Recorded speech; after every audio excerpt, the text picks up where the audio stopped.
Hey everybody, I'm sitting here fortunately with Nicole Scimone, who is a certified grief counselor. Is that the proper coach? Type? Certified grief yes. coach. Yep. Okay. Yep. And certainly when I heard about this, it's like, wow, there's got to be such a need for that across life, right? Yeah. So tell us your background, tell us what you do, tell us what services you provide for people. Do you do locally, virtually? Yes. Explain to us. Great question. I live here in Rentham, but I do virtual grief coaching. So one-on-one services. I work with people that have lost somebody that they love, and we work together in many different capacities, whether it's just a couple of sessions, or I could do a 6-week program, or I could do a 12-week program.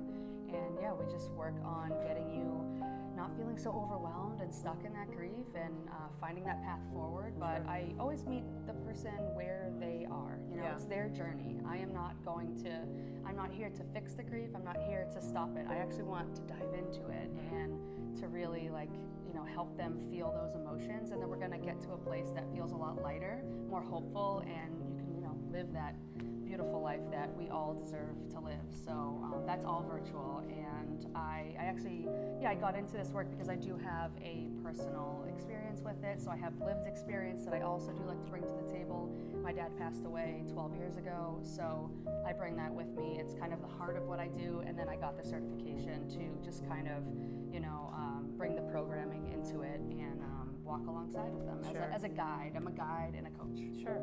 Yeah, I think anytime someone has passion and a personal relation to what they're doing, it certainly helps the empathy and certainly helps you grow through it with people and not just pretend everybody's going around it, right?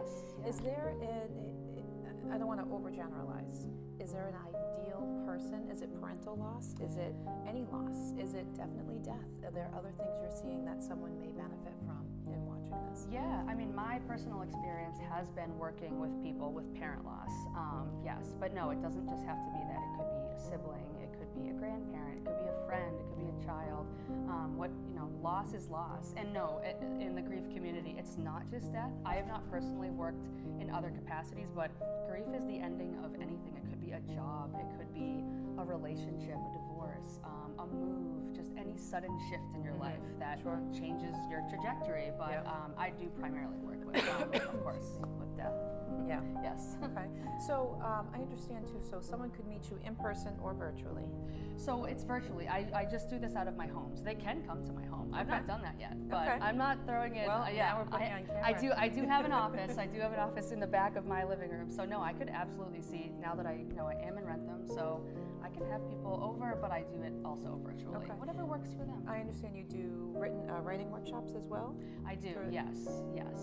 So I facilitate writing workshops. I call them reflective writing workshops. So this could be either for the grief community or honestly any community. These are, I like to call them thought-provoking or inspiring writing prompts, and they'll have a couple of minutes to reflect on it, play some calming music, and then afterwards we open it up for discussion, and we talk about what we wrote, how we're feeling. It's just a way to reflect and connect and heal and grow together. And I've done a couple in the fall. Sometimes I do them by myself. I also collaborate with others on them.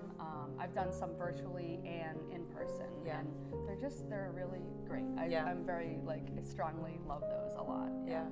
I think certainly your work clearly is timeless, right? But I think the fact that we're around the holidays, people are feeling it, and especially around the New Year, saying, okay, what can I do for myself, for my New Year's resolutions around their physical, mental, social, emotional, and all that, for health, well-being. So if someone wanted to get in touch with you, your information will be on the screen, okay? Is there anything else you think people should be aware of that we haven't covered today? And I think, let's not over dramatize that, because I think the sentiment would be reach out and then see how you're going to create this pathway with each client, together. But is there anything we haven't discussed that you think someone watching may want to know or be aware of? I really just want people to know that I'm here as a resource, and that grief doesn't. I want people to know more about grief. That's really why I'm here. I'm here to advocate for grief, and that it's not something to run away from. I think that the more that we get to know our emotions, the better off that we'll be, and that it doesn't just only have to be about the grief. That's not what I'm here for. I'm actually here for the joy. I'm here to bring you into the light, to bring you into the joy. That's what I really want to know. And if anyone is struggling with their grief, to know that there is a place for both of those things to coexist. Sure. That's kind of one of my main taglines, I guess you could say. Yeah. So. Yeah, great. Well, thank you so much for bringing some light to this, bringing a resource to it, and certainly, again, if you want to get Nicole's contact information, it will be here on your screen. Reach out and see how it can benefit. Thank you so much. Thank Appreciate you. it.